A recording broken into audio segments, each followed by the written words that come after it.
حشر میں سید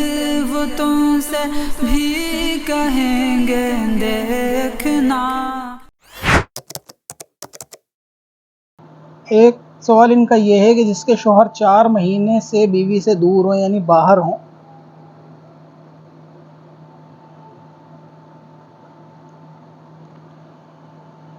اور 4 مہینے سے بیوی سے کوئی بات چیت نہ ہو تو کیا ان کا نکاح باقی رہے گا یا ٹوٹ جائے گا؟ بہت سارے اس طریقے کے سوال آتے ہیں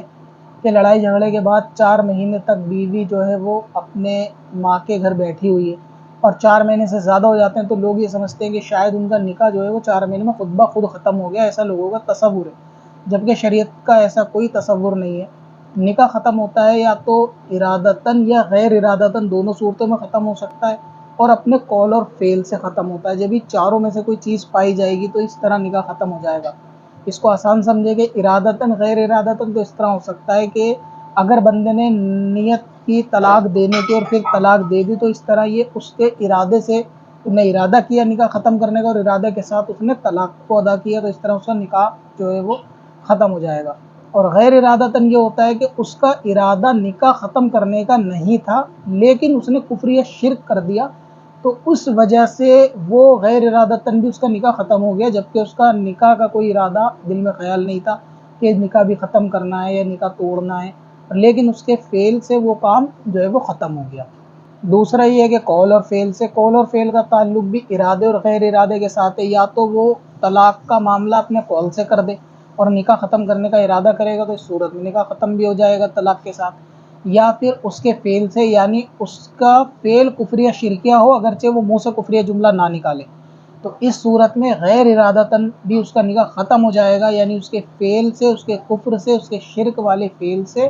اس کا نکاح ختم ہو جائے گا۔ مثال کے طور پہ کسی نے غیر خدا کی عبادت کی نیت سے کسی کو سجدہ کیا اور اس کا ارادہ نکاح ختم کرنے کا نہیں تھا، لیکن اس کا یہ فعل جو کفریہ تھا اس نے نکاح کو ختم کر دیا، تو یہ صورتیں ہوتی ہیں کہ بندہ نکاح ختم ہو کفر سے، شرک سے، خود کے طلاق دینے سے آسان یہ ہے۔ اس کے علاوہ جب بندہ دور رہتا ہے 4 مہینے یا 4 سال تو نہ تو اس میں کوئی کفر اور شرک ہے دور رہنے میں، نہ ہی دور رہنے سے نکاح ختم کرنے کا کوئی ارادہ ہے، نہ ہی اس کے کسی قول سے نکاح ختم ہو رہا، نہ ہی اس کے کسی فعل سے کہ بھئی دور رہنا کوئی شرک تھا یا کفر تھا یا ایسا کوئی فعل ہے دور رہنا کہ جس سے نکاح ختم ہو رہا ہے۔ تو ان سب صورتوں میں جب اس کے نکاح پہ کوئی فرق نہیں پڑ رہا تو وہ 4 سال یا 4000 سال بھی دور رہے گا نکاح ختم نہیں ہوگا۔ لوگوں کے اندر یہ غلط فہمی ہے کہ 4 مہینے اگر عورت شوہر سے نہ ملے یعنی ان کی میٹنگ نہ ہو تو اس صورت میں بھی نکاح ختم ہو جاتا ہے، تو ایسا بھی نہیں ہے۔ باقی یہ کہ اگر ایسا مسئلہ ہے کہ گھر کے اندر عورت بیٹھی ہوئی ہے اور شوہر کے اس کا اتا پتہ نہیں ہے، کھو گیا ہے، تو اس کی پھر الگ صورتیں ہیں کہ قاضی اس کا نکاح کو ختم کر دے گا اپنے حکم سے، یعنی تحقیق کرنے کے بعد یہ شوہر کا واقع انتقال ہو گیا یا وہ کھو گیا، لاپتہ ہو گیا اور وہ آتا نہیں ہے، تو پھر قاضی جو ہے وہ اس کا نکاح ختم کر سکتا ہے، اس صورت میں نکاح ختم ہو جاتا ہے، لیکن باقی صرف دور بیٹھنے سے نکاح ختم نہیں ہوگا۔ اب اپنی ویب سائٹ بلاگ کے لیے ہوسٹنگ خریدیں قادری